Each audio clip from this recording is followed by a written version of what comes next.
Boa tarde a todos que estão assistindo essa apresentação aqui pelo canal do UC Chapter Catalão. Estamos recebendo hoje a doutora Kelly, egressa do nosso programa, mas hoje não farei a introdução da mesma. Vou passar a palavra ao ex-orientador dela, que faça a introdução, faça aí a recepção da mesma e Kelly, na sequência, fica à vontade para fazer sua apresentação, tá? Ao final, faremos aí a rodada de perguntas com você e a interação com os nossos alunos. Novamente, seja muito bem-vinda. Professor Mário, fique à vontade. Muito obrigado, professor André. Boa tarde a todos. É uma grande satisfação em apresentar a professora doutora Kelly Mesquita Borges, né? Cristina Mesquita Borges. A Kelly, para quem não sabe, ela é totalmente formada na Universidade Federal de Catalão, né? Então, ela fez o bacharel em Química, depois complementou com licenciatura, fez o mestrado e o doutorado com agente de ciências materiais, né? Desde a da iniciação científica até o doutorado dela, ela trabalhou com a gente. Durante a carreira dela, ela já foi também professora substituta no UFG durante 2 anos, né, Kelly? Isso. Deu aulas também nos institutos, hoje ela é professora do APROV, né? E está aí com a gente. A Kelly, durante a trajetória dela, publicou 11 artigos, 1 livro e 2 capítulos de livro. Então, é uma grande satisfação ter uma pessoa tão produtiva quanto a Kelly, né? Sempre muito ativa, e hoje ela vai apresentar a palestra dela para vocês, tá? Fique à vontade, Kelly. Muito obrigado aí pela sua participação, tá? Obrigada, Mário, pela apresentação. Boa tarde a todos. Então, hoje eu vou apresentar para vocês parte do trabalho que eu realizei no doutorado. Então, até a palestra de hoje eu intitulei como Nanomateriais dopados com terras raras para aplicações em fotocatálise e fotoluminescência. Então, esse trabalho é parte, né, do que eu realizei e ele é muito importante também na parte de ciências dos materiais, para contribuição aí nessa área de fotocatálise e fotoluminescência. Então, primeira coisa, né, o que são esses nanomateriais? Então, o nome nano vem da nanotecnologia. Então, se a gente parar para pensar, né, hoje em dia, a nanotecnologia, a gente fala que ela está até em moda, né, então, muitos produtos, muitas áreas usando aí a nanotecnologia. Coloquei aqui até algumas imagens, né, então as pessoas estão fazendo até nanoarte, então usando as imagens aí de microscopia para fazer nanoarte aí com isso, né, então nada mais é do que essa manipulação de algo que a gente não consegue enxergar a olho nu. Então, a nanotecnologia, né, ela vem da escala nanométrica, então 1 nanômetro nada mais é do que 10 a menos 9 metros. Então, fazendo uma analogia aí com o nosso fio de cabelo, então um fio de cabelo tem 1 vezes 10 a menos 4 metros por 0,1 milímetros de diâmetro. Então, se a gente pensar nisso, 1 nanômetro é 100 mil vezes maior que o nosso fio de cabelo. Então, a escala aí bem pequena, a escala nano. E os materiais nanotecnológicos, né, eles têm que compreender aí entre 0,1 e 100 nanômetros. Então, por isso que surgiu a nanotecnologia. Nano aí da nanoescala, técnico que vem de tecnologia e logia que vem de estudo, né? Então, esse estudo aí das tecnologias em escala nanométrica. Então, essa nanotecnologia é uma ciência muito importante, né? Ela faz o controle da matéria em escala nanométrica, e o estudo, né, e a criação e manipulação até da matéria aí nessa escala. E a gente que estuda nessa escala nano, a gente sempre vê como que está o rearranjo dos átomos, para sempre desenvolver novos materiais com boas propriedades e que podem ser aplicados aí em diferentes aplicações. Então eu trouxe aqui, né, até um esqueminha que mostra o quanto a nanotecnologia ela é importante. Então, ela pode ser estudada, né, aí na química, na física, na biologia, nas engenharias, na informática e na medicina. Então, por isso que ela faz, né, parte aí também até do doutorado de ciências e materiais, e muita gente estuda aí a nanotecnologia também. A nanotecnologia, né, para a gente analisar isso, a gente usa muita microscopia, né, então um exemplo é o microscópio de varredura por tunelamento, que é esse aqui. Ele tem uma resolução lateral de 0,1 nanômetro e de profundidade 0,01 nanômetro. Aqui também, né, a gente tem um exemplo do microscópio eletrônico de varredura, e eu vou mostrar mais para frente também do microscópio eletrônico de transmissão. Então, é possível não só ver, mas ainda medir, manipular moléculas e átomos, graças à microscopia.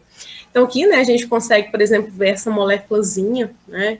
Nessa outra imagem, a gente consegue ver, né, através dessa imagem aí de MEV, né, nanosferas em escala nanométrica também. Então, ficou bem mais fácil de trabalhar com a nanotecnologia dessa forma. Então, os nanomateriais nada mais são do que materiais em escala nanométrica, né? Então, que vem da nanotecnologia. Então, uma tecnologia muito dinâmica, né, sem limites de expansão, então ela é a grande promessa desse século, e várias descobertas estão sendo realizadas por conta dessa nanotecnologia e dos nanomateriais que estão sendo criados. Né? Então, com isso, né, contribui para as propriedades dos materiais, para a estrutura deles e também para as aplicações. Então, isso, né, auxilia muito no desenvolvimento científico de toda a nossa sociedade. Então, entrando nisso, né, vamos ver um pouquinho sobre esses materiais em escala nano, que são os nanomateriais. Então, primeiramente, o que são esses materiais? Então, os materiais, eles podem ser divididos em materiais cerâmicos, metálicos, poliméricos e compósitos. Então, os cerâmicos a gente vê muito no nosso dia a dia, então os vidros, os cimentos, né? E temos também os cerâmicos tecnológicos que eu vou mostrar para vocês. Os poliméricos, né, que são os polímeros, dentro deles aí por exemplo, né, os plásticos, os termoplásticos, que a gente usa muito no nosso dia a dia. Os metálicos, né, ferro, cobre, as ligas metálicas, e a combinação deles, os compósitos. Mas aqui a gente está interessado nesses materiais que são avançados, né, que podem ser aplicados tecnologicamente. Então, nesse trabalho, no nosso laboratório, a gente trabalha muito com cerâmicas. Então, as cerâmicas nada mais é do que a combinação dos não metais com esses metais. Então, esses não metais, né, aí a combinação do carbono, nitrogênio, oxigênio, enxofre, fósforo, com os metais que estão aqui selecionados em verde e também o silício e o germânio. E eu dou um foco especial aqui, né, para o que a gente chama de terras raras, né? Então, as terras raras, elas compreendem aí do cério até o lutécio e também o escândio e o ítrio, né? Então, as terras raras, elas, né, auxiliam muito para obter aí as propriedades de interesse desses materiais cerâmicos, né, que são esses aqui que eu grifei na tabela periódica.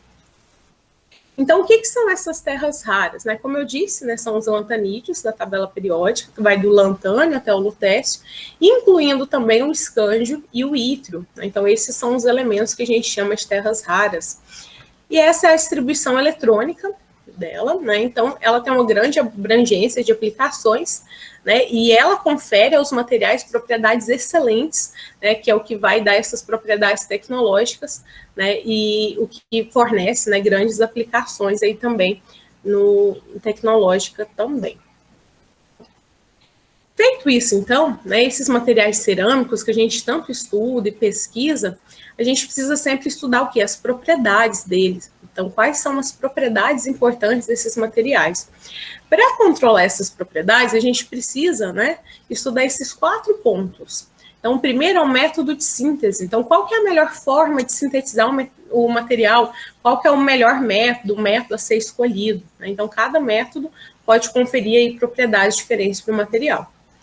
Outra propriedade que é muito importante é o tamanho de partícula. Então, o tamanho de partícula vai influenciar muito também na propriedade, porque influencia diretamente na área superficial. Então, como a gente viu, o tamanho aqui que a gente vai abranger é a escala nanométrica. A composição química também é importante, escolher qual é o elemento correto que a gente vai escolher para combinar na hora de fazer a síntese.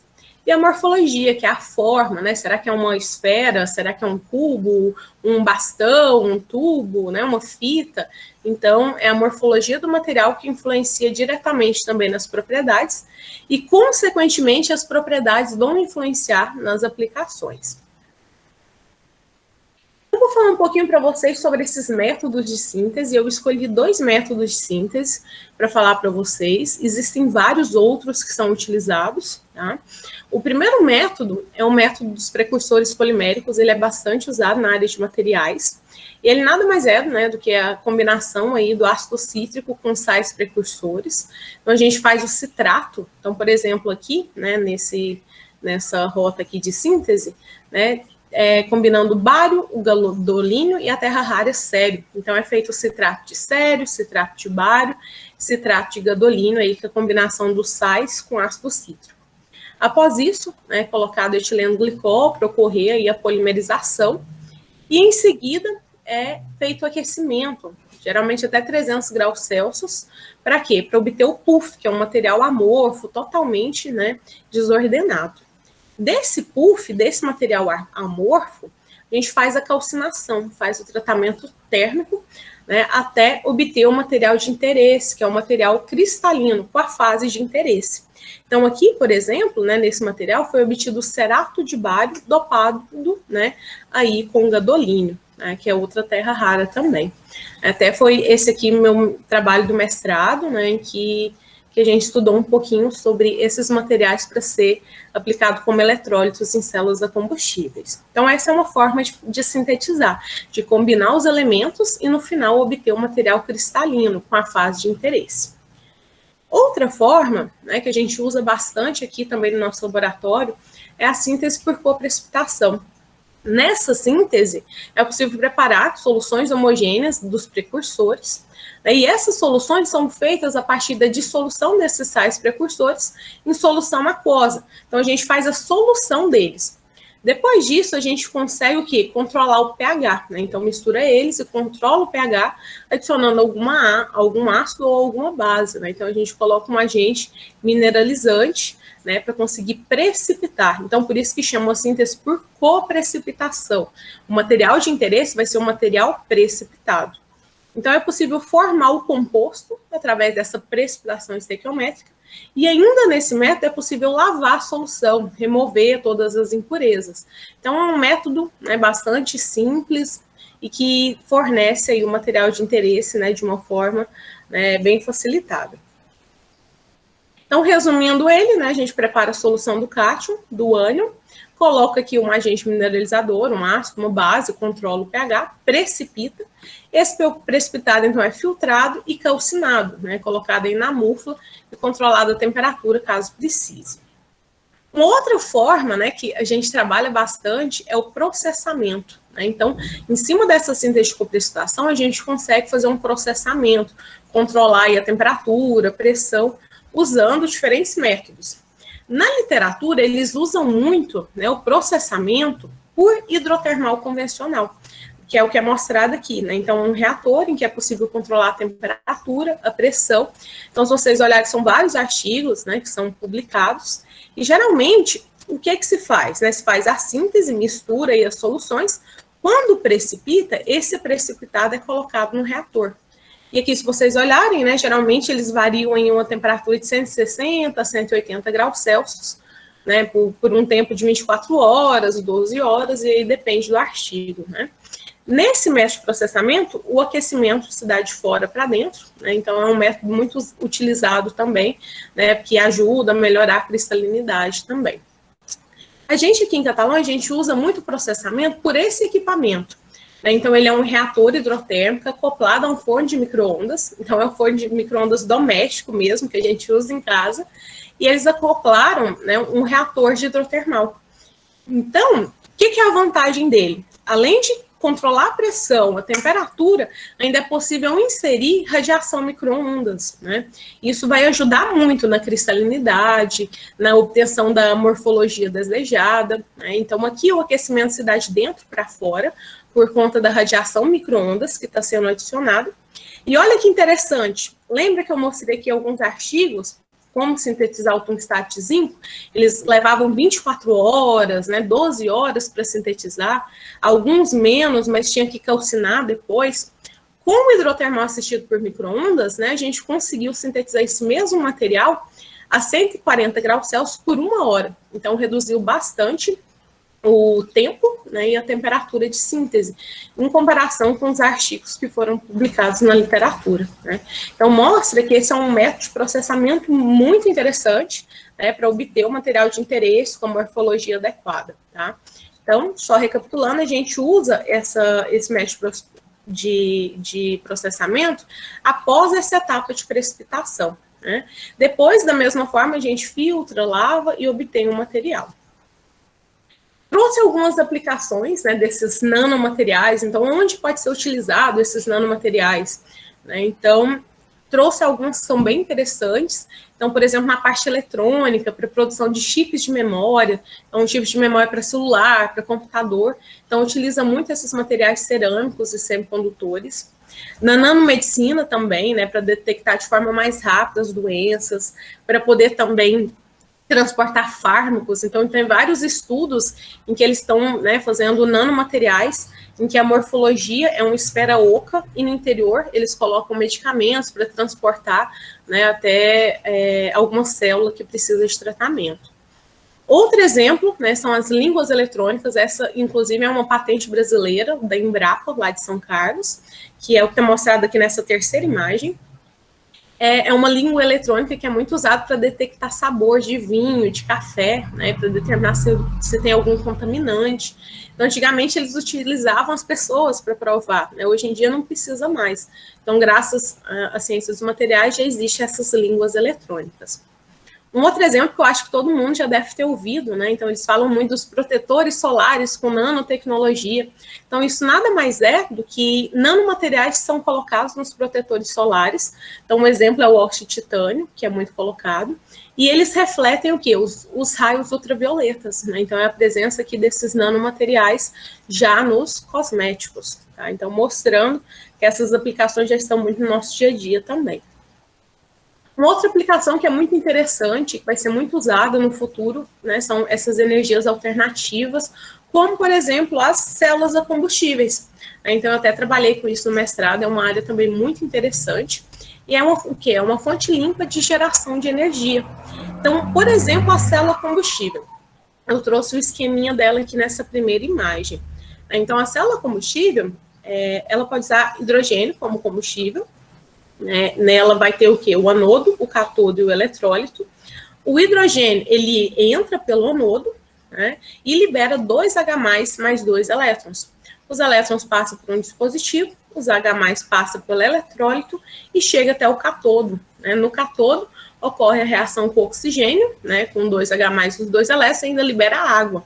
Então, o interessante é que, além de ser uma fonte limpa de energia, ainda está produzindo água, que pode até ser consumida posteriormente, né? Então, outra aplicação desses nanomateriais. Então, aqui eu até trouxe, né, o carro. Esse é um carro que foi produzido inteiramente usando aí essa célula combustível. Outra aplicação é como nanotubos de carbono, né? Então, a gente pega, por exemplo, os grafenos. Então, eles apresentam alta resistência mecânica, então, de 10 até 100 vezes maior que o aço. É flexível, conduz eletricidade, armazena energia. Então, eles estão sendo muito estudados também. Trouxe outra patente, né, aqui do Brasil, também lá da Embrapa, né? Então, eles produzem películas que podem revestir o alimento e evitar, né, a senescência dela, evitar com que elas apodreçam. Então, aqui mostrando, né, eles pegam um insufilme, colocam nanomateriais, né, e mostrando aqui uma pera, né, comparando com e sem a película, né, que a pera aqui, né, tá conservada e a sem película não. Né? Então, mostrando quão importante é o estudo das ciências dos materiais para a nossa sociedade. E por fim, né, agora vamos para as aplicações que eu vou mostrar de forma mais aprofundada para vocês, que é a fotocatálise e a fotoluminescência. Então, o que é essa fotocatálise heterogênea? Por que será que ela é tão importante? Então, se a gente for pensar, entra na questão ambiental. Então, o meio ambiente é muito importante.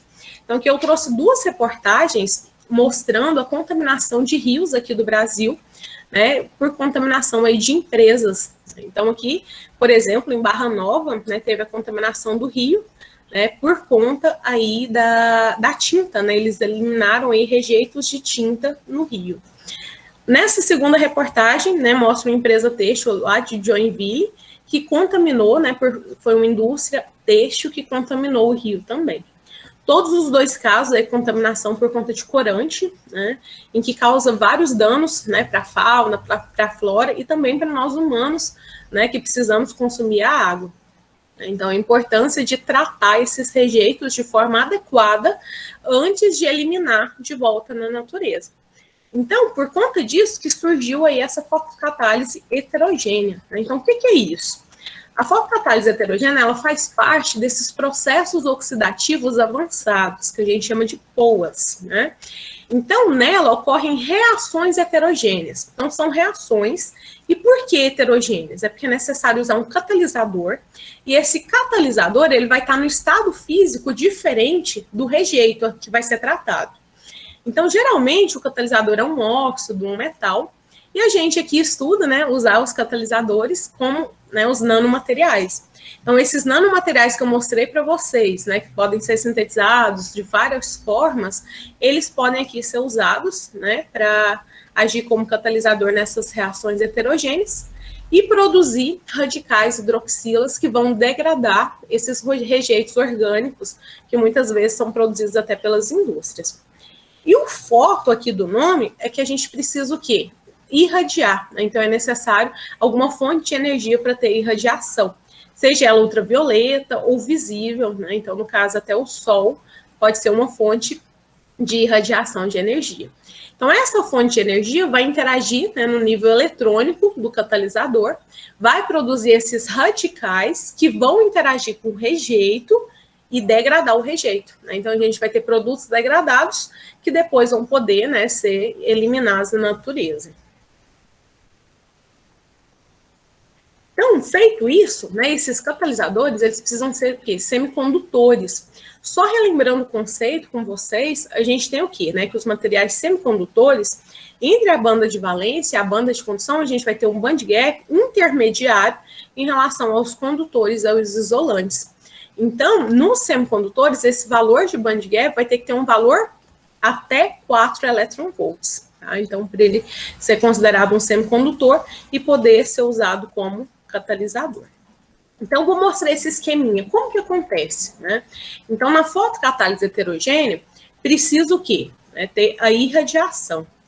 Então, é necessário ter uma fonte de energia, com energia suficiente para fazer com que o elétron seja excitado, ou seja, que ele saia da banda de valência e vá para a banda de condução.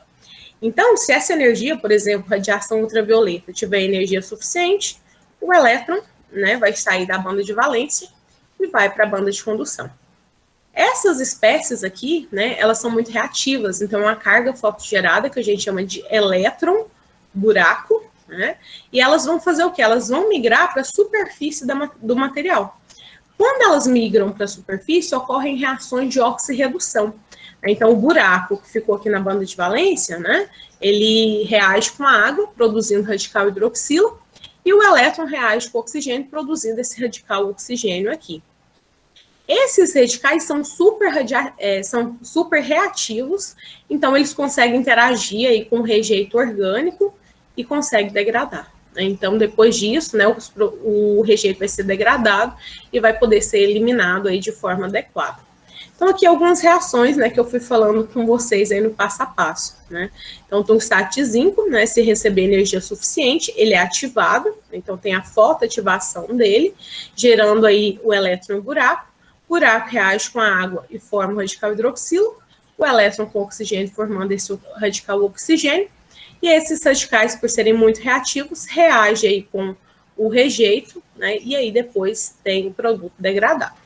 Então, esse é o processo de fotocatálise heterogênea. Tá? Qual que é o rejeito que eu vou mostrar para vocês hoje, o estudo? Né? Então, um corante que é muito usado em indústria têxtil é a rodamina 6G. Tá? Então, ele é um corante catiônico, que tem essa forma molecular e essa aqui estrutural. E ele é um corante que ele é considerado bastante problemático, porque ele é tóxico, e além disso, ele é carcinogênico, então, né, se a pessoa tiver muito contato com ele, pode ter câncer. Mulheres grávidas também, se tiver contato, né, pode causar deformidades no feto.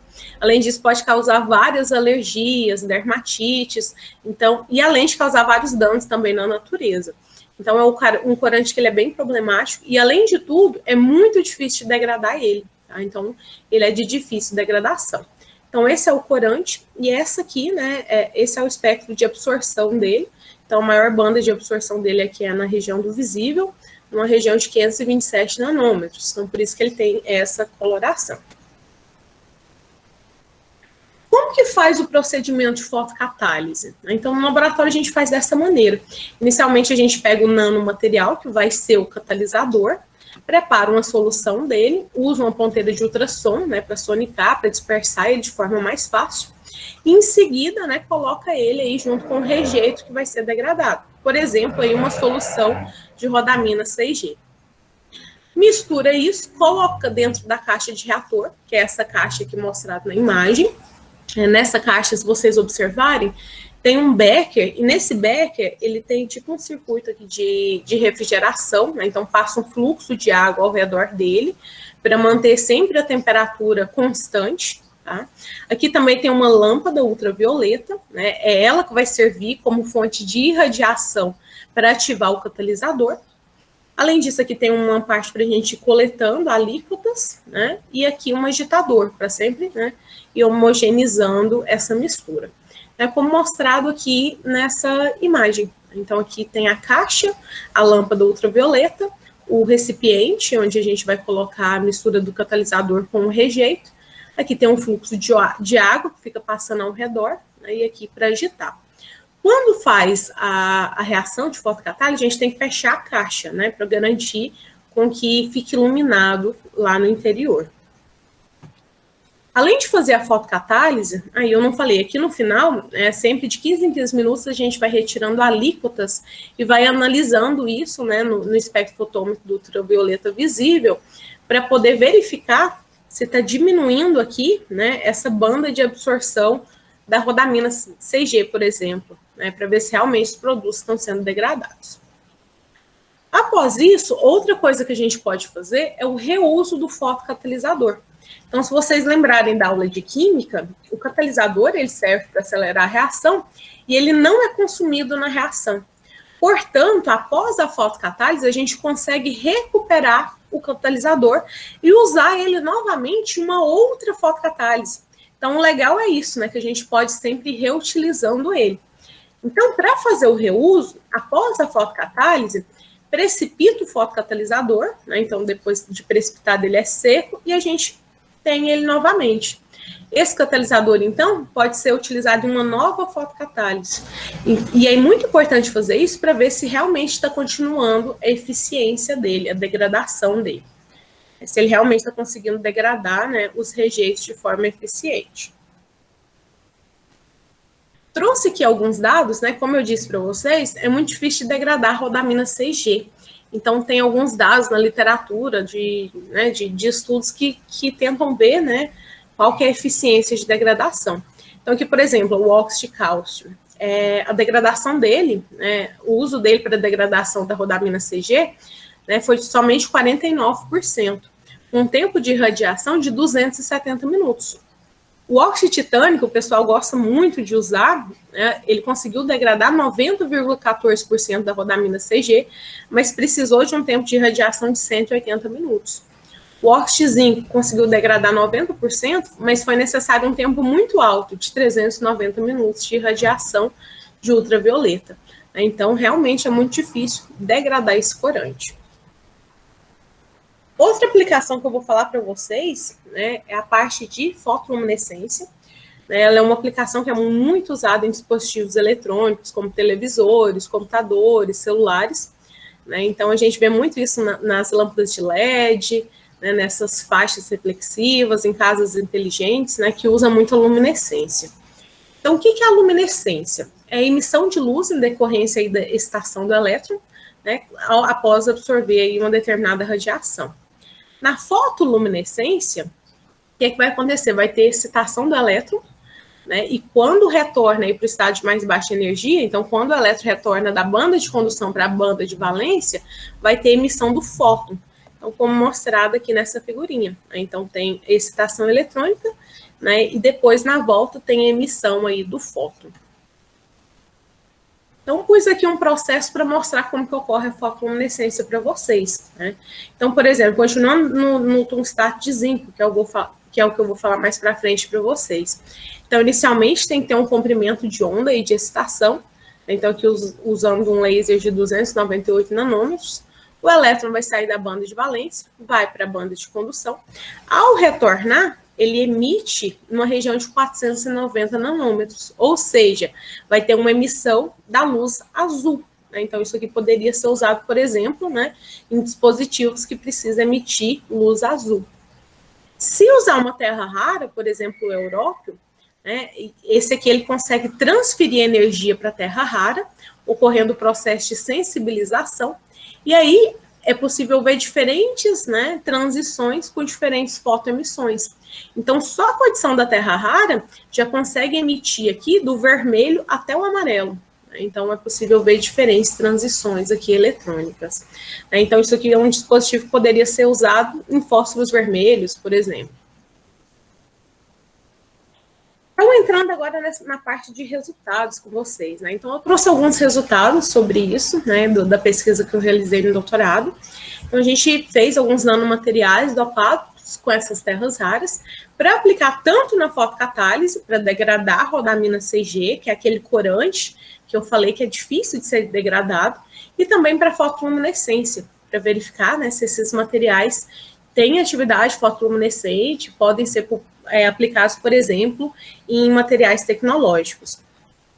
Então, o material que a gente sintetizou é o tungstato de zinco, então a combinação do zinco com o tungstênio e o oxigênio. A gente sabe o quê? Né, que ele faz parte aí da classe dos elementos A, WO4. Então, WO4 é o tungstato, e o A tem que ser um elemento bivalente, como, por exemplo, o zinco, né? E o tungstato de zinco, então, né, ele vai ter essa célula unitária, ele tem coordenação octaédrica, tem estrutura monoclínica do tipo wolframita. Então, se vocês olharem aqui nessa célula unitária, é possível ver diferentes clusters, né? Então, o que são esses clusters? É essa combinação, né, dos elementos. Então, aqui em azul, por exemplo, a gente tem o cluster de tungstênio. Então, a gente consegue ver o tungstênio ligado a 6 átomos de oxigênio, tendo uma coordenação octaédrica. Aqui em cinza, a gente consegue ver o cluster de zinco. Então, o zinco está lá no centro, ligado também a 6 átomos de oxigênio, né, tendo aí uma coordenação octaédrica também. Então, a combinação desses clusters, né, produz aí a célula unitária do tungstato de zinco. Então, eu trouxe algumas aplicações, né, do tungstato de zinco. Então, existem várias aplicações para esse material. Então, isso é o interessante da área de materiais, que com o mesmo material a gente consegue aplicar em várias coisas diferentes. Então, um exemplo, né, para inativar micro-organismos marinhos, né, outro exemplo da aplicação desse material é como fungicida, em fotocatálise, fotoluminescência, para armazenar energia, ou até mesmo, né, para usar como, para degradar agentes farmacêuticos. Então, em todos esses, né, aplicou e usou o tungstato de zinco. Então, ele é um material que está sendo bastante estudado também. Então, além de produzir o tungstato de zinco puro, né, a gente pode fazer o quê? A gente pode dopar ele com aquelas terras raras que eu mostrei para vocês no início. As terras raras, elas têm valência 3+. Então, o que elas vão fazer? Quando a gente dopa o material, quando a gente coloca essas impurezas, né, essas pequenas quantidades de terra rara no material, a terra rara ela vai fazer o quê? Ela vai substituir parcialmente o zinco. Então, se voltar nessa figura, o tungstênio é o formador da rede, né? Então, esse em roxo, né, os clusters tungstênio, são os formadores da rede, e em cinza são os clusters de zinco, que são os modificadores da rede. Quando a gente insere terra rara, a terra rara entra aqui na estrutura e substitui quem? O zinco, tá? Então, essas substituições vão gerar várias o quê? Mudanças na estrutura da matriz. Então, vai gerar várias distorções e defeitos, que é o que a gente quer. Então, por isso que a gente coloca a terra rara. Então, a gente coloca diferentes concentrações de dopante para estudar quais vão ser os defeitos gerados. E por que ocorre defeitos? Né? Se a gente olhar, né, por exemplo, o zinco, a valência dele é +2, o raio dele é 0,74. Se a gente comparar com as terras raras de disprósio e o európio, o disprósio tem valência +3 e o raio dele é maior do que o do zinco. O raio dele é de 1,03. E o európio, a valência dele também é +3, né, a carga é +3, e o raio é maior ainda, é de 1,07. Então, se o raio dos dopantes é maior, quando eles entram na estrutura cristalina para substituir o zinco, vai gerar várias distorções, porque o raio é maior, né, a valência também é maior, e com isso vai gerando esses defeitos, né, e causando aí essas distorções na rede, que é o que vão conferir as propriedades de interesse que a gente quer.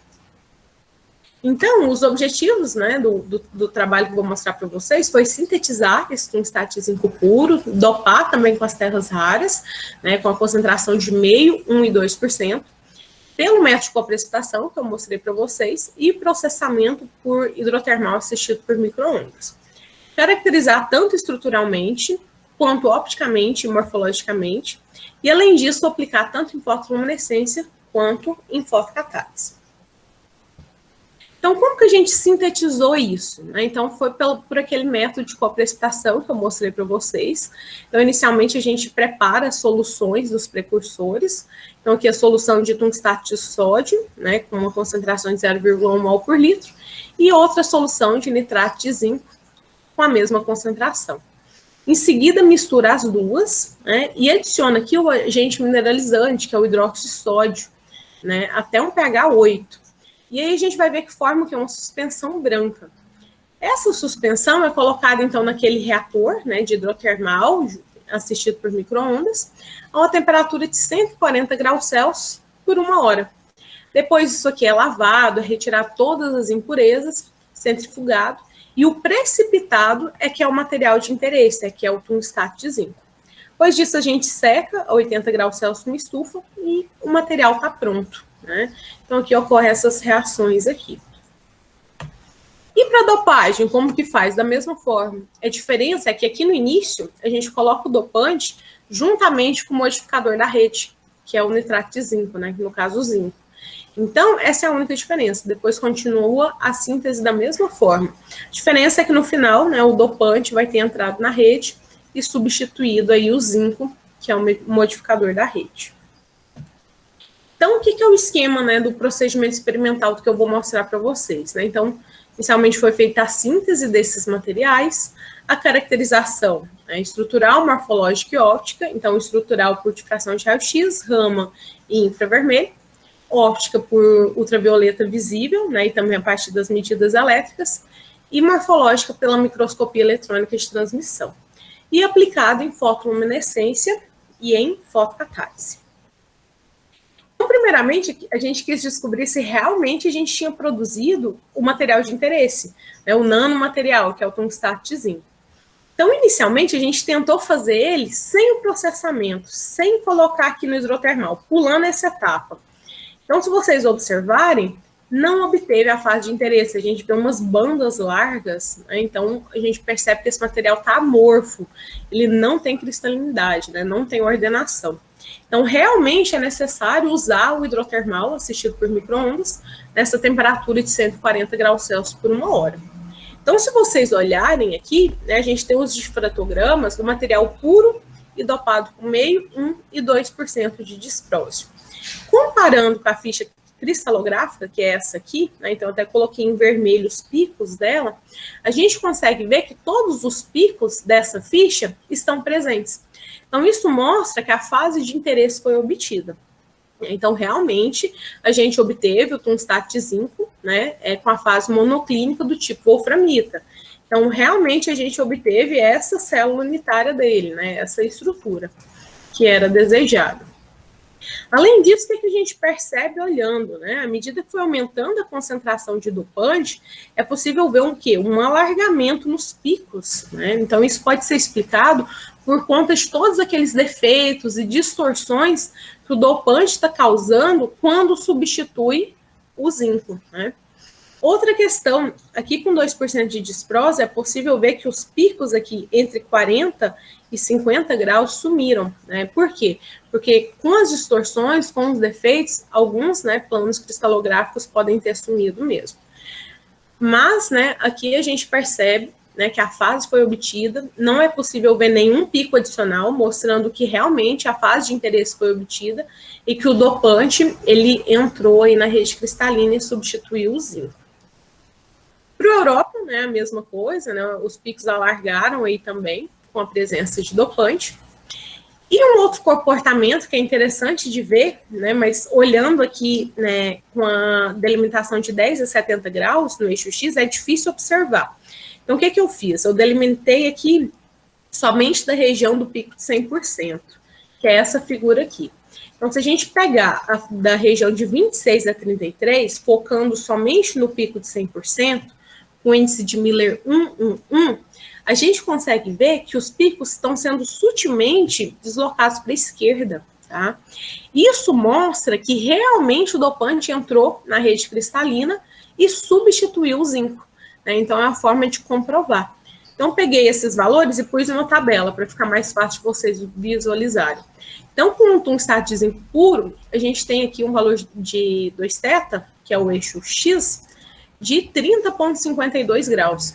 À medida que vai dopando, esse valor vai o quê? Vai diminuindo, eles vão sendo deslocados para a esquerda. Então, por exemplo, com 2% de disprósio, diminuiu para 30,36. Com o európio, com 2%, diminuiu para 30,33, mostrando que realmente está deslocando, e isso comprova que o dopante entrou na rede. Outra coisa que é possível fazer com esse pico de 100% é calcular o tamanho médio de cristalito, ou seja, é saber, determinar, através da equação de Scherrer, qual que é o tamanho do cristalito para verificar se realmente tem escala nanométrica. Então, aplicando essa equação, jogando os valores nessa equação, a gente conseguiu determinar que com o tungstado de zinco puro, ele tem um tamanho de cristalito de 9,6 nanômetros. E olha que interessante, à medida que aumentou a concentração de dopante, de terra rara, foi diminuindo o tamanho de cristalito. Então, se a gente pegar aqui, com 2% de dopante de disprósio, diminuiu de 9,6 nanômetros para 3,72. Então, teve uma diminuição de tamanho de 61%. Então, diminuiu bastante. Com o európio, diminuiu mais ainda. De 9,6 nanômetro, o cristalito diminuiu para 3,62. Então, teve aí 62% de diminuição. Mostrando que realmente, quando a gente adiciona o dopante, e o dopante entra na rede cristalina, provoca aí uma diminuição do tamanho, mostrando que por conta daquelas distorções que ocorrem. Então, quando diminui o tamanho de cristalito, aumenta, consequentemente, a área superficial. E isso é importante nas aplicações de fotocatálise. Uma outra forma de comprovar, se realmente a estrutura do tungstado de zinco foi obtida, é por Raman. Raman, a gente consegue ver como que está a ordenação a curto alcance do material. Então, se a gente olhar aqui, a gente consegue ver os módulos vibracionais internos e externos, e a gente consegue ver se realmente foi formado os clusters de zinco, de tungstênio, e se as ligações também foram formadas. Então, se a gente olhar aqui, no deslocamento de Raman no eixo X, aqui em 900 centímetros a menos 1, a gente vê aqui o módulo vibracional em relação ao cluster de tungstênio. Então, a gente vê que ele realmente foi formado. Daqui de 400 até 600, a gente vê os módulos vibracionais dos clusters do zinco, então comprovando que também foram formados. Aqui, próximo a 675, são os módulos vibracionais do cluster de zinco em relação aos de tungstênio, e mostra que foi formado também. Então, isso comprova que a gente tem ordenação ao curto alcance, que realmente o material de interesse foi obtido. Se a gente olhar para o európio, tem uma pequena diferença em relação do disprósio. Se vocês observarem, aqui a gente está tendo um alargamento desses picos. Isso acontece por quê? Como a gente está colocando európio na rede cristalina, ele está substituindo o zinco, e ele tem um tamanho maior do que o zinco, um raio diferente do zinco, causa essas distorções, e aí, consequentemente, altera aí a ordenação ao curto alcance.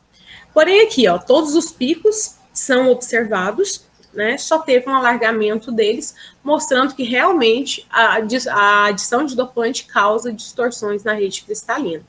E se vocês olharem, no európio é muito mais pronunciado do que no disprósio. Por quê? O európio tem um raio maior do que o disprósio. Então, consequentemente, as distorções na rede do tungstado de zinco vai ser maior também. Outra forma de verificar essas propriedades estruturais é por infravermelho. Então, no infravermelho, a gente olhando aqui da região de 4.000 até 450 centímetros a menos 1, a gente consegue ver esses modos de vibração também das ligações. Como aqui é um material cerâmico, a gente está mais interessado nas ligações do metal do oxigênio, que está aqui nessa região de 450 até 1050. Então, delimitando, né, esse espectro nessa área, a gente obtém isso aqui. Então, essas são, né, são os modos de vibração no infravermelho, nessa região de 400 a 1050 centímetros a menos 1, e a gente consegue ver aí as vibrações de todas as ligações. Então, de zinco com oxigênio, tungstênio com oxigênio, né? Aqui de zinco com oxigênio e tungstênio. Então, isso mostra que realmente formou o material de interesse. Tá? Então, comprovando, né, e até confirmando o que a gente já tinha visto por raio-x e por Raman. Outro comportamento que é muito interessante, é mais visualizado aqui para o európio, né, a dopagem para o európio, a gente consegue visualizar que à medida que foi adicionado o dopante, né, esse aqui na região de aproximadamente 575 centímetros a menos 1, então a gente consegue ver que essa banda está sendo deslocada, né, para a direita, ou seja, está aumentando o número de onda.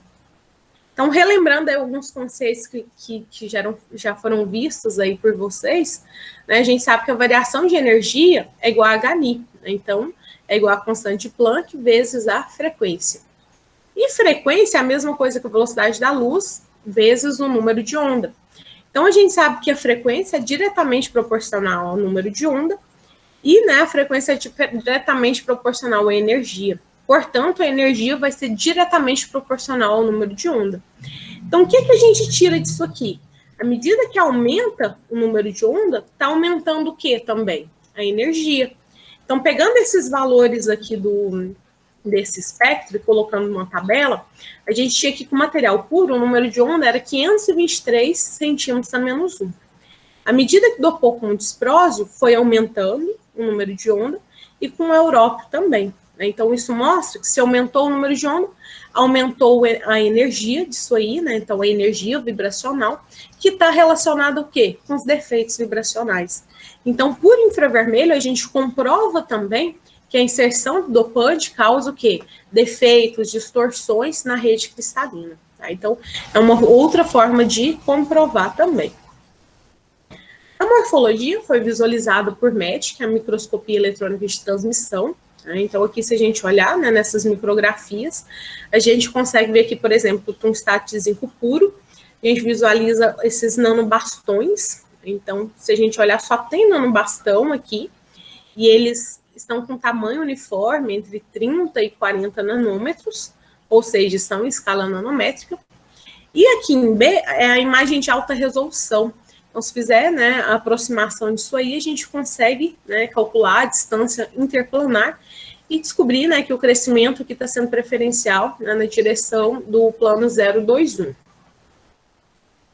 Aqui são as micrografias, né, com meio, 1 e 2% de dopante európio. Né, a gente vê aqui que com meio ainda tem nanobastões, mas a gente já consegue ver umas esferas aqui no meio. Então, mostrando, né, que com a adição de dopante está mudando o quê? A forma do material. E com 1 e 2, a gente vê, né, principalmente aqui com 2% de európio, só tem esfera, né, não existe mais nenhum nanobastão. Então, a presença de dopante, além de causar distorções, diminuir o tamanho de cristalito, também muda o quê? A morfologia. De nanobastão passou para nanosfera. E, consequentemente, se está mudando a forma do material, isso vai alterar as propriedades e também vai influenciar nas aplicações. Aqui a imagem de alta resolução, né, mostrando que o material esférico, ele já tem aí, né, uma distância interplanar referente ao plano 1,0.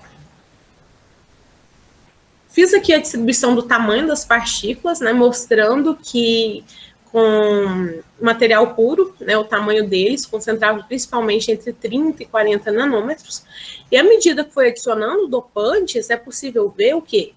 Que houve uma diminuição no tamanho das partículas. Então, com meio, aqui estava principalmente entre 15 e 25 nanômetros, né, e depois foi diminuindo as partículas. Então, isso aqui está muito condizente com o tamanho do cristalito que a gente previu por Chereer.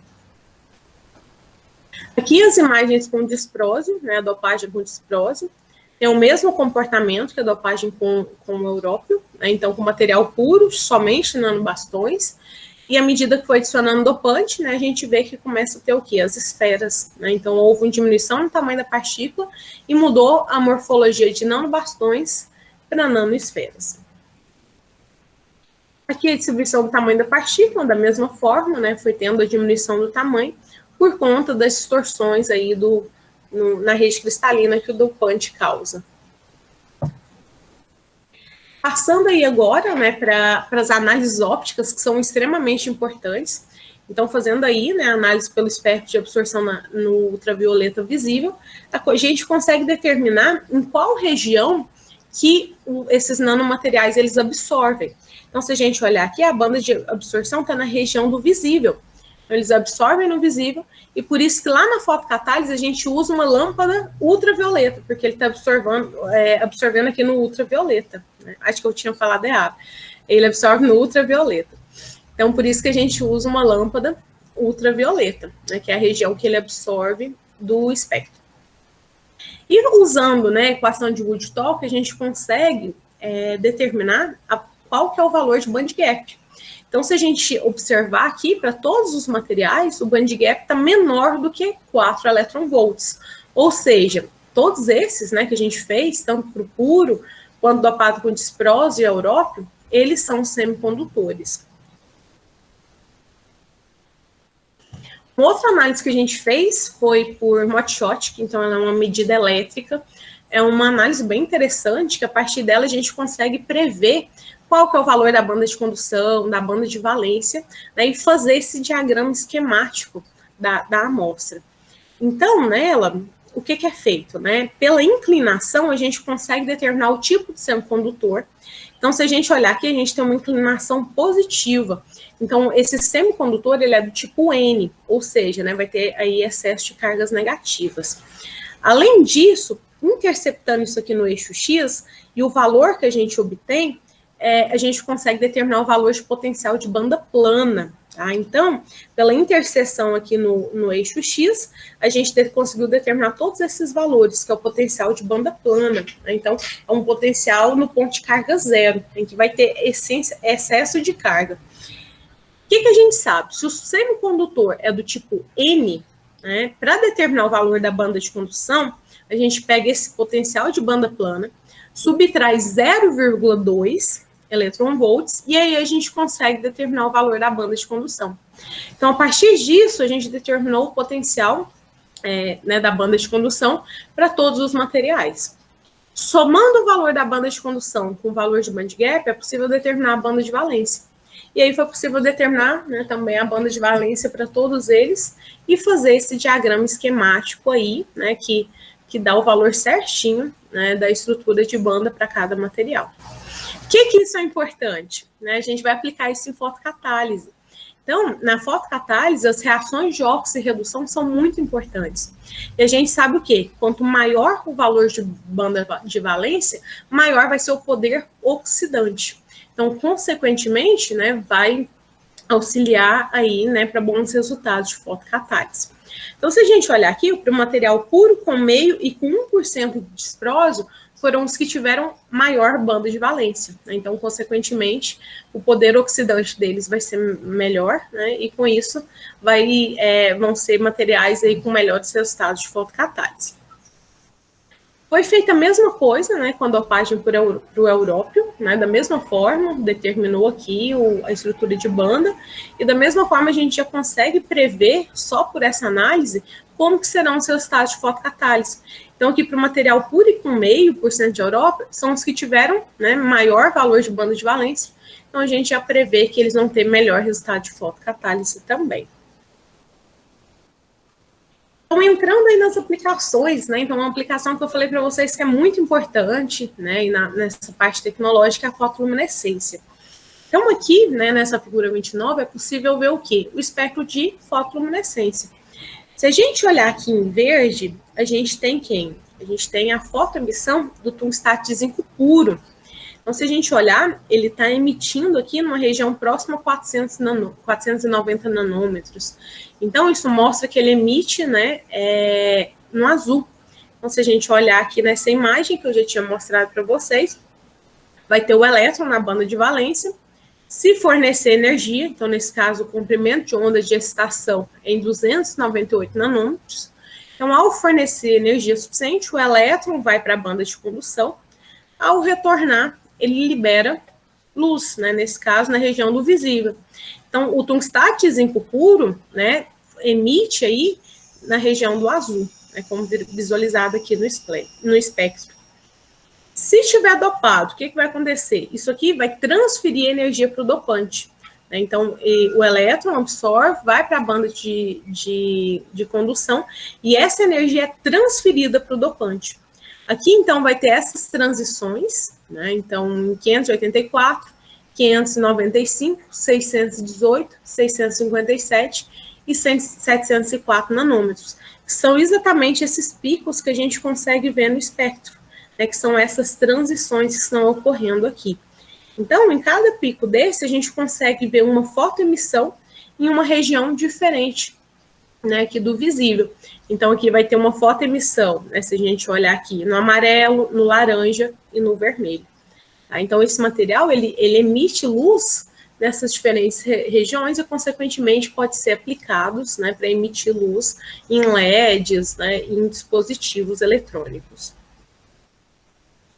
O tungstatezinho dopado com disprósio também é um material fotoluminescente, a gente consegue ver por conta desses picos, né, no espectro. Então, se a gente olhar, ele emite em regiões diferentes do que com o európio. Na Europa, era do amarelo até o vermelho, né? Aqui, se a gente olhar, essas fotoemissões já são no azul, né? Então, aqui próximo a 500 nanômetros. Ele está emitindo também no amarelo, né? Aqui próximo a 575 nanômetros.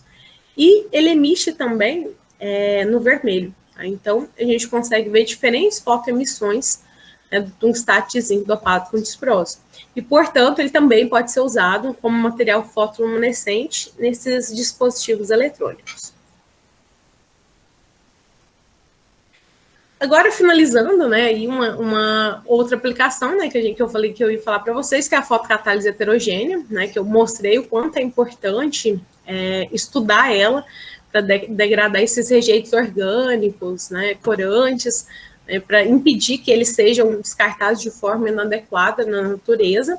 Então, a gente fez o teste da degradação da rotamina 6G, que é aquele corante que é muito usado em indústria têxtil, usando aí o tungstate zinco puro, dopado com európio e dopado com disprósio. Né? Então, para ver como que é a degradação, comparar com os resultados já publicados na literatura, ver se esse fotocatalisador é melhor ou não. Então, se a gente olhar, né, aqui a gente tem, né, nesse primeiro gráfico, a degradação, né, da concentração em relação ao tempo. Então, foi feita aí a fotocatálise, né, com a irradiação de luz ultravioleta por 2 horas. Aí aqui a gente consegue ver que com o passar do tempo foi diminuindo a concentração da rodamina 6G, ou seja, ela foi sendo degradada. Né. Foi feito o perfil cinético disso aqui, né, então ele é de pseudo primeira ordem, né, então do LN e da concentração pelo tempo, e a gente vê, né, que como é de pseudo primeira ordem, a degradação aí, né, ela é em função da concentração do corante. Foi feito também por disprósio, né, que com o passar do tempo a gente também viu que a concentração do corante foi diminuindo, ou seja, realmente ele foi sendo degradado, sendo também de pseudo primeira ordem, a cinética da reação. E para ficar melhor para vocês visualizarem esses resultados, eu pus uma tabelinha, né, para demonstrar melhor o que isso quer dizer. Então, o tungstate zinco puro, a degradação do corante, né, usando o tungstate zinco puro como catalisador, foi de 85% em 2 horas, com essa constante velocidade. Com a Europa, a gente já consegue observar que a degradação diminuiu. Por quê? O európio, como eu mostrei em todas as caracterizações estruturais, ele causa muita distorção na rede cristalina. E a fotocatálise está muito associada também com a cristalinidade. Então, por isso que diminuiu a degradação quando adicionou európio. Porém, quando a gente adiciona disprósio, foi diferente. com 0,5% e 1% de disprose, degradou 95% do corante rodamina CG. Então, isso mostra, né, que a adição de dopante realmente ajuda na degradação, né? Então, nesse caso aqui, com 0,5%, teve 95,12% de degradação em 2 horas. Então, esse foi o nosso melhor resultado. Além de fazer a fotocatálise, a gente fez o reuso. Por quê? Como eu disse, no final da fotocatálise, a gente pega esse material, esse fotocatalisador de volta, e utiliza uma nova fotocatálise para ver se o catalisador ainda continua eficiente. Então, fazendo o reuso, né, a gente também tem os gráficos da concentração, de degradação da rodamina CG em função do tempo. A cinética deu a mesma, de pseudo primeira ordem. Aqui também, né, com disprose da mesma forma. E olhando a tabela, gente, né, os resultados deram bem parecidos. Então, se a gente olhar o melhor resultado aqui, com 0,5% de disprose, né, dopando aí o tungstat de zinco, deu aí uma degradação próxima a 95%, mostrando, né, que pode reusar, né, reutilizar o catalisador, que ele vai continuar sendo eficiente.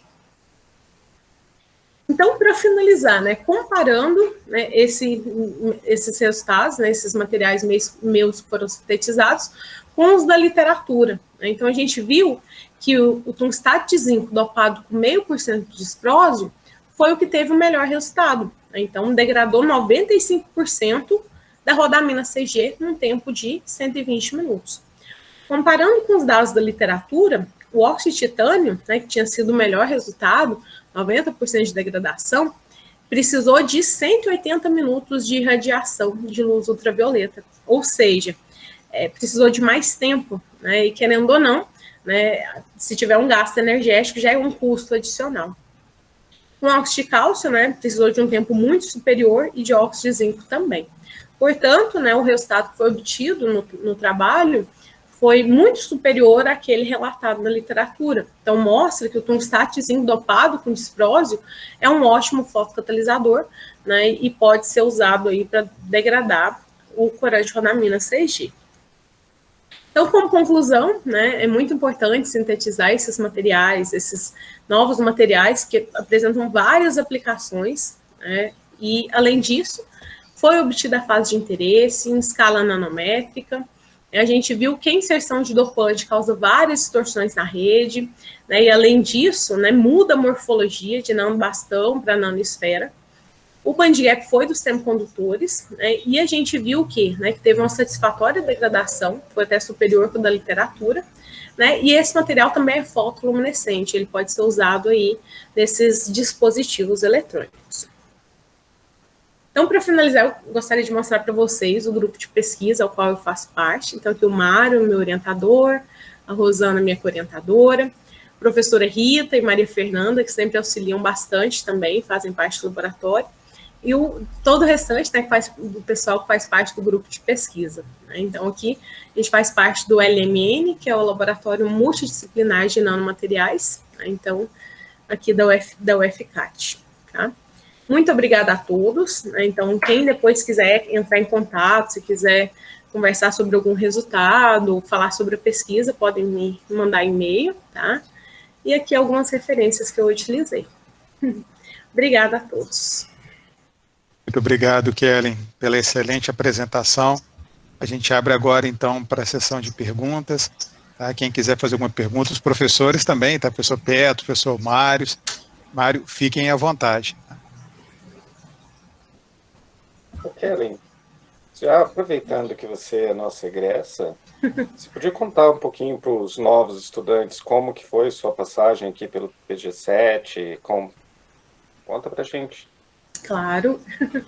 Então, eu sou da primeira turma, então eu entrei em 2016 e foi muito bom para mim o doutorado, até porque as disciplinas me ajudaram muito na pesquisa. Então, aquela disciplina, né, a experimental de caracterização ajudou muito na hora de eu analisar os resultados. Até a disciplina inicial também, que é o que a gente faz, né, da parte que entra a parte de física quântica, a parte de materiais, então ajudou muito na minha pesquisa, porque minha pesquisa está muito relacionada com materiais, síntese de novos materiais. Então, assim, as disciplinas foram muito importantes para mim, E durante todo o processo também, né, contei com a ajuda de vários professores que sempre incentivaram, sempre ajudaram. Então, foi um processo muito interessante. Claro que tem dificuldades, a gente sempre tem, mas o importante é correr atrás. Então, durante o doutorado, eu fiz várias parcerias, né, na UFO, na UFPEL de Pelotas, UFSCar. Então, as parcerias também são muito importantes, né? E, além disso, as parcerias ajudam, né, não só no trabalho, mas em trabalhos paralelos também, que são muito interessantes. E foi um processo muito bom, né? Eu finalizei no ano passado, em agosto, e eu desejo uma boa sorte, um bom trabalho para todo mundo aí que entrou agora. O Kellen. Oi, Mário. Parabéns pela tua apresentação, né? Aproveitando aí a linha aí do professor Petros falou, né? Lembro o pessoal que você teve oportunidade de, enquanto doutoranda, enquanto pós-graduanda, né? Você foi professora também, então a parte didática você conseguiu desenvolver, né? Na UFCAT, no ITEGO, não foi isso? Foi. Eu fui professora substituta no UFG, no ITEGO, eu também fui no Instituto Federal ali de Urutaí. Então, assim, isso é muito importante, né? A docência também ajuda muito na hora de apresentar os resultados, apresentar trabalho, né? Ajuda muito, auxilia muito. A gente vê a tua segurança, né, na apresentação, por você ter essa experiência, né, como professora. Hoje você é uma professora, né, muito bem formada. Você também teve a oportunidade, como você já falou, né, de conhecer uma estrutura da UFO. Você passou um tempo na Embrapa, de São Carlos, né? Isso. Você conseguiu também conhecer o UFSCar também, que é em São Carlos, né? E foi para Pelotas, na UFPEL e Rio Grande do Norte ainda, né? Então, na sua pós-graduação, você teve várias oportunidades de adquirir mais conhecimento, né, Karen? Então, você foi a segunda doutora, né? Formada aqui em Catalão, né? Pela nossa universidade. Então, você é um bom exemplo para o pessoal que está chegando hoje, o que se pode fazer, né? E quais as expectativas que eles podem ter também, né, Karen? Isso daí eu queria que você falasse só um pouquinho mais. Isso. Eu fiz muita parceria durante, não só o doutorado, mas o mestrado também. Então, no mestrado eu foi uns 7 meses na Embrapa lá, até eu mostrei algumas patentes da Embrapa, porque eu estava lá também. Então, a Embrapa Instrumentação lá de São Carlos. E no doutorado eu fiquei um tempo também na Universidade Federal de Pelotas. Então, toda essa parte de medida elétrica, motiótica, então tudo eu fiz lá. E além disso, né, eu mostrei algumas coisas para vocês, mas eu fiz muito trabalho paralelo. Então, fiz toda a parte de medida elétrica, eletrólise, né, da água usando meu material. Então, acho que é muito interessante fazer essas parcerias, que é isso que fica. Né? Então, eu consegui publicar muita coisa com os trabalhos paralelos também. Né? Então, parcerias não só em outras instituições e trabalhos paralelos também aqui em Catalão, orientando os alunos. Então, as parcerias são muito importantes, porque, infelizmente, a gente não tem todos os equipamentos aqui. Então, grande parte das análises eu fui para fora fazer, né, para fazer, né, eu acho que aqui em Catalão tem o quê? Que eu fiz? Difração de raio-x, infravermelho, ultravioleta, né, os outros todos eu fiz fora. Então, as parcerias são muito importantes, né, não só por artigo, mas também com equipamentos, troca de conhecimento, então isso é muito importante, com certeza. Outra parte que você lembrou bem aí é a oportunidade também de orientar alunos, na verdade, né, Kellen? A gente conta muito com vocês na pós-graduação, né? A gente não pode ficar toda hora no laboratório, então vocês acabam sendo os nossos braços direitos, né? Então, isso é muito bom como formação também, né? Essa experiência que você tem para orientar, né? Você teve depois, eu lembro que você no ITEGO, né, orientou vários TCCs, né, Kellen? Sim, foi. Então, assim, eu sou suspeito de falar porque eu vejo sua formação muito completa, né? Mas eu gostaria de mostrar para o pessoal, né, que, enquanto pós-graduando, a gente tem essa oportunidade, tem esse leque todo, né, de trabalhar em várias frontes, voltados, é claro, para a formação de excelência, né, e também essa ideia de trabalhar com materiais que abre muito, né, a outras aplicações. Então, a gente, além de fazer os materiais, a gente consegue trabalhar com esse material em vários frontes, várias aplicações diferentes, aprendendo, né, cada vez mais, e isso é bem bacana. No seu caso, né, você trabalhou com semicondutores, que vem lá desde o mestrado, né, sua graduação também, e com mudando de aplicação, né, você trabalhou com células combustíveis, depois você trabalhou com luminescência, depois trabalhou com fotocatálise, né? Então acho que isso é um aprendizado muito enriquecedor, né, Kelly? Eu acho que isso é legal, né? De um material só que eu faço, eu consigo aplicar em tantas coisas diferentes, né? Então, quando eu fui para Pelotas, né, eu consegui, lá eles trabalham muito com armazenamento de energia, então eu fiz essa parte também de voltametria cíclica, para ver a questão de armazenamento de energia, a parte de eletrólise da água. Então, o material só é bem versátil, né? Então, é uma área muito legal. E outra coisa que eu falei, né? Geralmente, as pessoas tendem a ir para grandes centros para fazer doutorado. Eu fiz aqui, né? Então, como o Mário falou, né? Eu fiz minha graduação, mestrado e doutorado aqui. Mas isso não foi uma barreira para mim, por ser uma universidade menor. Na verdade, né? Foi uma alavanca, foi o que me fez ir para outras universidades, fazer parcerias, não acomodar só aqui em Catalão, né? Então, isso foi muito interessante também. Essa é uma mensagem importante para todo mundo, né? Você não adianta hoje você fazer um doutorado ficando só no laboratório, escondido debaixo da asa do seu orientador, né? Você tem que ser proativo, vocês têm que procurar toda essa coisa de escrever projetos, procurar parcerias. A gente tenta dar todas essas oportunidades para vocês. Bom, tem algumas pessoas com mão levantada. Cláudio, você quer perguntar? Bom, gostaria sim de fazer uma pergunta. Inicialmente, gostaria de dar os parabéns aí a Kellen pela apresentação. Achei muito interessante o tema, um tema realmente que abre bastante possibilidades. E aí, eu pensando um pouquinho também nessa parte de trabalho, aí trabalho com a parte voltada de cimento, na parte de construção civil, eu fiquei me perguntando na sua apresentação, que você disse que você conseguiu sintetizar esse nanomaterial no laboratório. Aí eu fiquei com curiosidade de saber qual seria o rendimento dessa síntese desse material. Você consegue a quantidade considerável em gramas? Como é que é esse processo de gerar esse nanomaterial? Para sintetizar, como até disse, Cláudia, é bem simples em laboratório. A gente tem várias rotas sintéticas diferentes, né? A que eu fiz foi com precipitação nesse, né? Mas tem várias outras. Esses materiais, eles não rendem muito, então vocês estão acostumados com muita quantidade, a gente consegue Pendorf, é bem pouquinho, então 5 gramas, mais ou menos, tá? Então, assim, como se diz, não é um material tão barato, porque até a gente usa terra rara, que não é tão barata, porém a versatilidade dele, a quantidade de aplicações que um único material pode ter, né? Então já compensa pelo preço, né? E por conta das aplicações que tem. Então, assim, a quantidade não é muito grande, não, tá? Mas em função da grande quantidade de aplicações que ele tem, né? Então é um material bem promissor. Então, geralmente é uns 5 gramas mesmo, você queria saber a quantidade, né? Então não é muito, não, tá? O Kelly, mas só corrigindo um pouquinho, o rendimento, Cláudio, é que a gente parte de poucos pouco material também, tá? Ela parte aí de quase 5 também, 6, né, Kelly? Sim. O rendimento, na verdade, é até alto, né? Isso, né? Bem alto. A gente não produz muito, tá?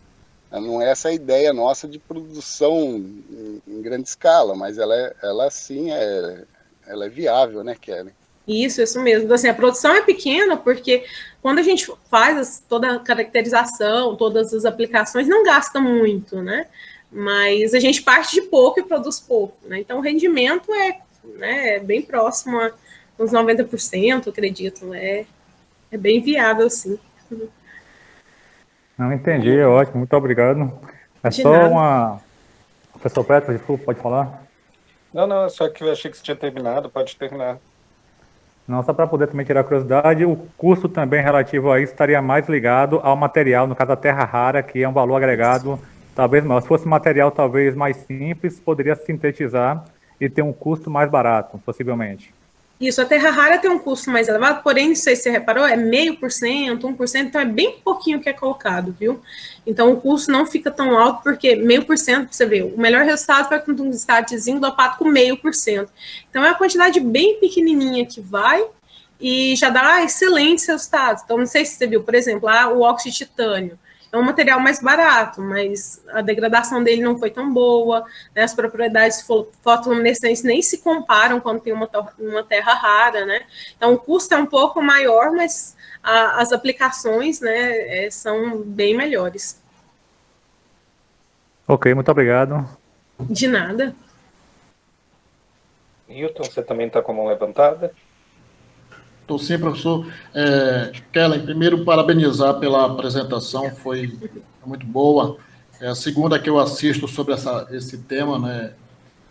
Eu tenho algumas dúvidas, mas talvez já esteja mudando um pouco o foco, olhando pela aplicação que você falou no cenário ambiental. Eu queria saber se você conhece já, se tem alguma aplicação prática em nível industrial, porque quando você fala, por exemplo, em tempo para irradiação e cita micro-ondas, em escala industrial, a gente vai ter uma dificuldade maior, talvez, de trabalhar com essa fonte para fazer tratamento. E aí eu queria saber se você já tem alguma indicação nesse sentido, se há alguma aplicação nesse sentido, ou ainda está tudo mais retido em escala de laboratório.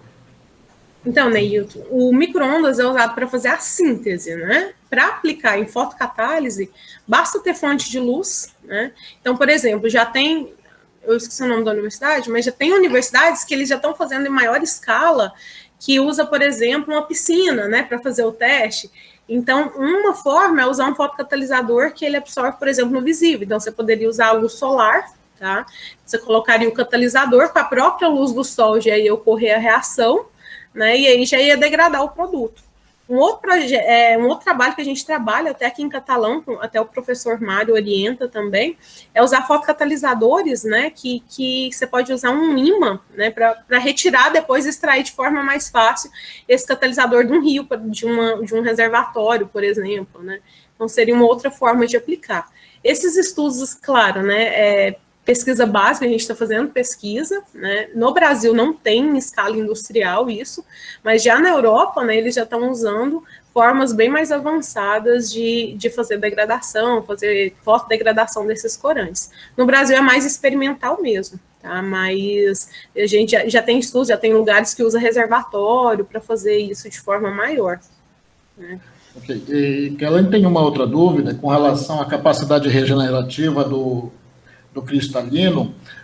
Você mostrou aí no estudo que você fez, né, foi realizado, né, a capacidade foi verificado, mas eu queria saber se, durante essa verificação, você viu, por exemplo, se há um tempo de redução dessa vira da nanopartícula na ação, né, de degradação, se ela vai perdendo, e qual seria esse tempo em que ela vai perdendo a eficiência, ou se não foi feito apenas ensaio de regeneração. Deixa eu ver se eu entendi a sua pergunta. Você quer saber se, com o passar do tempo, o catalisador perde eficiência para degradar? Seria isso? Isso, porque do ponto de vista químico, a gente vai observando que a maioria das reações vão degradando, né, e vão tirando a eficiência, fazendo com que você tenha que fazer substituição da tua fonte, geralmente, né? No caso, como é a absorção, né, em nanocristais, pelo que eu entendi, então, à medida que você vai fazendo regeneração, você deve ter uma capacidade regenerativa, mas vai perdendo uma eficiência na recuperação do material, ou não? Tá.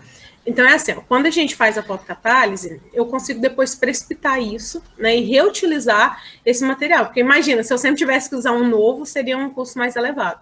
Então, se a gente reutiliza, né, diminui os custos, que eu estou usando o mesmo catalisador sempre para fazer diferentes fotocatálises, né?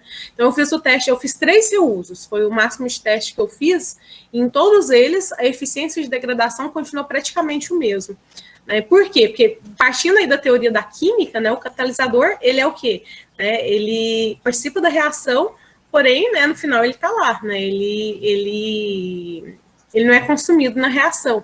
Então, no final, você pode pegar ele de novo e reutilizar. O que pode acontecer é o que você falou, talvez na hora de eu precipitar ele para reutilizar, fique um pouco, né? Então, por isso que outras pesquisas estão sendo feitas, catalisadores magnéticos, que com o próprio ímã, você já consegue retirar ele de forma mais facilitada. Agora, você falou de questão de cristalinidade, se o material já é cristalino, ele vai continuar sendo cristalino, né? Porque já está com a fase de interesse, né? Não sei se era essa a sua dúvida, se eu tirei toda a dúvida que você tinha. Obrigadão, viu? De nada, Neilton. Pessoal, nós tínhamos mais pessoas com a mão levantada, ou pelo menos a mão levantou e baixou, Canoeli, acho que tinha uma outra pessoa. Se quiserem fazer perguntas, fiquem à vontade.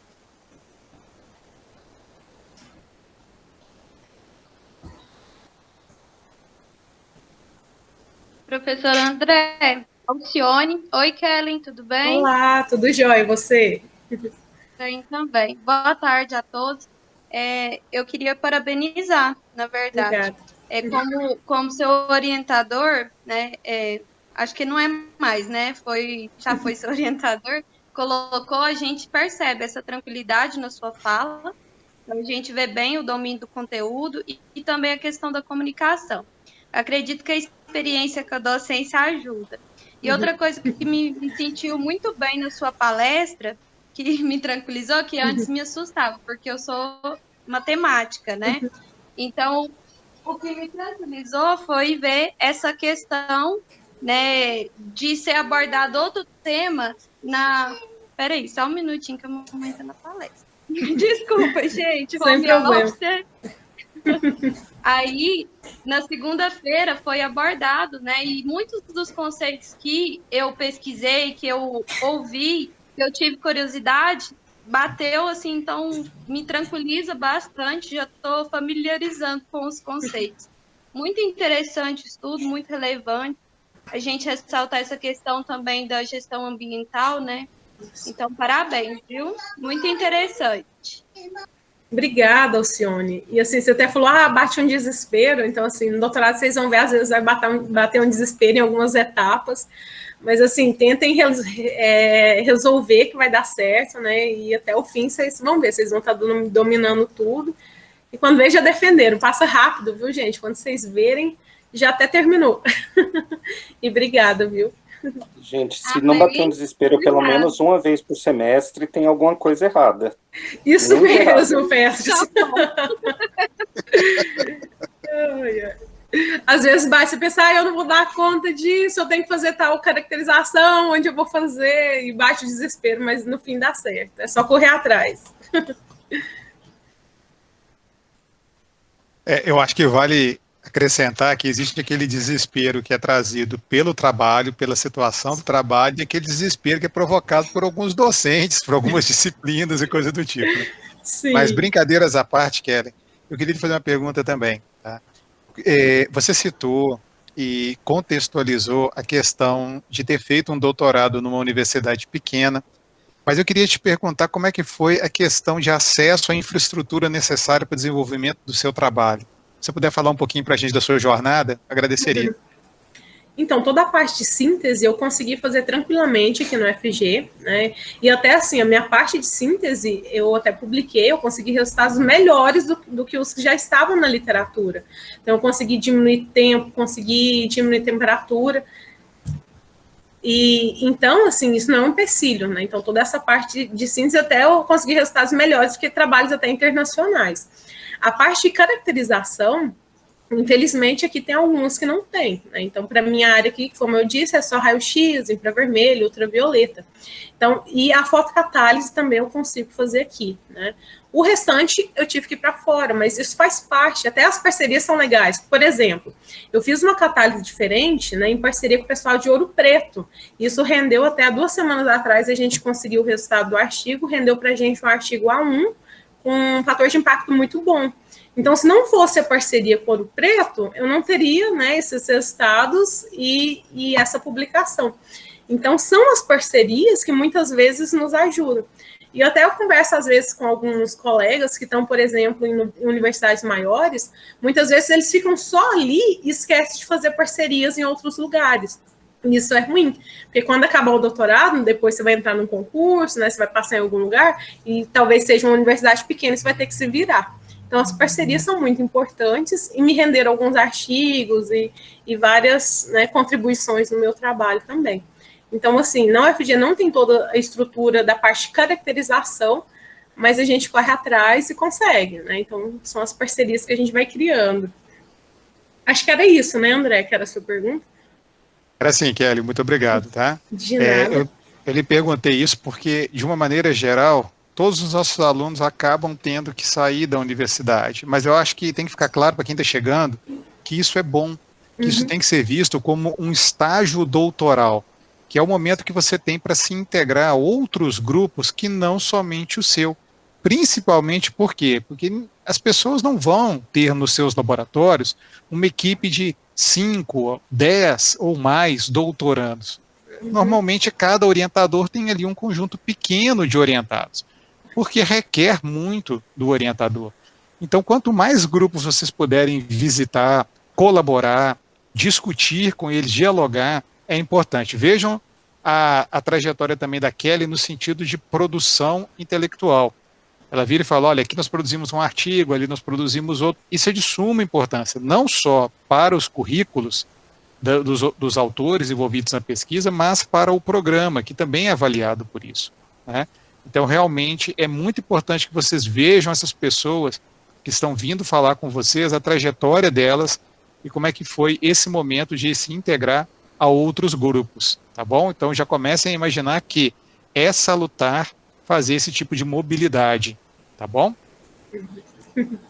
Mais alguém, pessoal? Gostaria... Kelly, nós estamos assim com várias pessoas aqui nos chats mandando mensagem para você. Se você conseguir ler um pouquinho, estamos te agradecendo e te parabenizando pela apresentação, tá? Mais alguém, pessoal? Obrigada a todos pela parabenização, gente. Vocês vão conseguir também, rapidinho, vocês aqui, falando do trabalho de vocês. Mas tem que se dedicar, né, Kelly? O serviço é árduo, é puxado, tem que se dedicar, mas é possível. Aí, vejam que a Kelly já está do outro lado, ó. Dedicando dá certo. E a Kelly, a Ariadne eram pessoas muito dedicadas, né? Lógico que a gente vê aí o brilho do orientador e da co-orientadora também, mas com certeza depende muito do aluno, né? A grande maioria daí do serviço, né, depende realmente do aluno. Pessoal, mais alguém gostaria de fazer alguma pergunta? Senão nós vamos encaminhar para o encerramento. Petros, Mário, se quiserem encerrar. André, só queria complementar o que você falou, né? Essa parte de utilizar outros equipamentos fora da UFCAT, né? A minha formação também foi sempre no mesmo laboratório, só que era um laboratório de excelência da FAPESP, né? Um laboratório, vamos falar assim, muito bem estruturado, são laboratórios de referência, né? No Brasil. E eu também tive que sair do laboratório várias vezes, né? Para buscar técnicas fora, né? Porque é muito complicado se ter tudo, né? E num laboratório só, numa universidade só, né? E como você falou, né, eu assino embaixo, isso é muito saudável, né, muito bom, porque eu conheci várias pessoas diferentes nessas idas e vindas, né, e isso me deu colaborações extremamente importantes, né, como a Kelly pôde fazer também, ela produziu artigos paralelos ao doutorado dela, ao mestrado dela. Eu também, grande parte dos meus artigos são de colaborações, de trabalhar com um aqui, outro ali, com material diferente, né, e ver novas possibilidades. Quando eu estava no mestrado, com a experiência que eu tive e outras coisas que eu fui conhecendo, eu mudei um pouco a linha de pesquisa também, igualzinho a Kelly, né? Então, para a nossa formação, isso é muito importante. A ideia de você entrar numa universidade, conversar com outras pessoas, ver como o modo de trabalhar, né? isso abre muitos horizontes para a gente, muitas portas, e hoje eu tenho muitos colaboradores devido a esses trabalhos, né, que a gente fazia paralelamente. O nome paralelo aí eu adoro, tá? Eu acho que é muito saudável e quem puder ter oportunidade, com certeza, não é para perder. E como você falou, né, André, também assina embaixo, ela teve a gente como orientador, mas ela andou pelas próprias pernas, né? Ela é muito proativa, sempre correu atrás de tudo, né?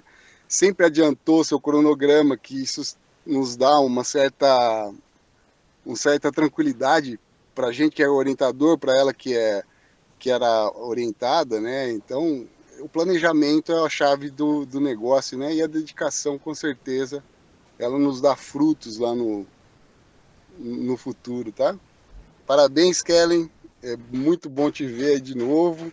A Kellen é nossa colaboradora até hoje, né? A gente continua conversando e fazendo coisas juntos, né, Kellen? Então, isso mesmo. Isso é um presente para a gente, né? Eu agradeço bastante ter orientado a Kellen aí, de ter ela hoje como uma colega de trabalho, né, Kellen? Espero que logo, logo a gente trabalhe mais próximo ainda, né? Tomara. Que legal, Mário. Fico muito feliz em ouvir esse tipo de coisa. É muito importante que o egresso não esqueça de onde veio, né? Que ele possa manter essa relação saudável, não só com o orientador, mas com o programa. Eu até brinquei com a Ariadne que, assim, uma vez PPG7, sempre PPG7, né? Então, assim, o atual coordenador, o ex e o futuro coordenador vão estar sempre mandando mensagem, e-mail, olha, como é que tá publicando, não está publicando, o que está acontecendo? Mas é sempre interessante que se mantenha esse vínculo, né? É salutar, tá? Parabéns novamente.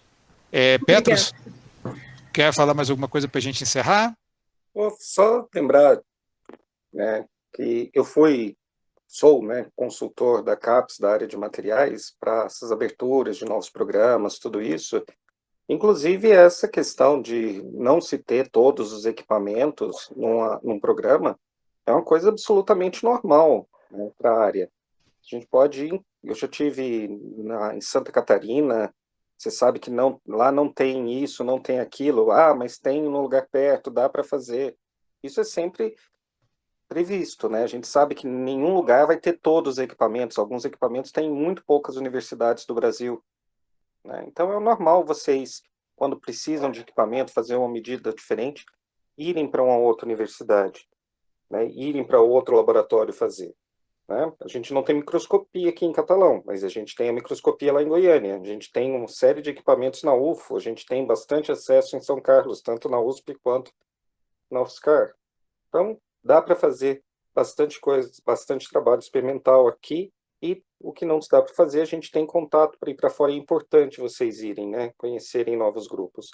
Isso não vale só para o pessoal de laboratório, né? Para o pessoal que faz trabalho teórico ou computacional, isso também vale, né? Vocês passarem uma temporada dialogando com outro grupo de pesquisa, com outro pessoal, se inteirando de métodos mais recentes, tudo isso, de ideias mais recentes, isso é importante para a formação do pessoal teórico, também da mesma forma, não tem um que ser mais do que o outro, diferença de um para o outro aqui não. É uma hora para vocês começarem a fazer novos contatos, né? Fazer um networking, ter novas colaborações, se exporem a novas ideias. Então, é assim, eu queria só terminar falando isso. Tá certo, Petrus, muito obrigado. Então, Kellen, agradecemos novamente você ter disponibilizado esse horário para estar aqui conosco, conversando, apresentando o seu trabalho, tá? Novamente, os nossos parabéns e os nossos sinceros agradecimentos, tá? Obrigada, André, e obrigada pelo convite também, né? Como você diz, uma vez foi PG7, sempre, né? Que bom. Então, assim eu encerro a gravação. Agradeço a todos que estão aqui presentes, bem como aqueles que estão nos assistindo pelo YouTube. Um grande abraço a todos. Até a próxima. Semana que vem tem mais.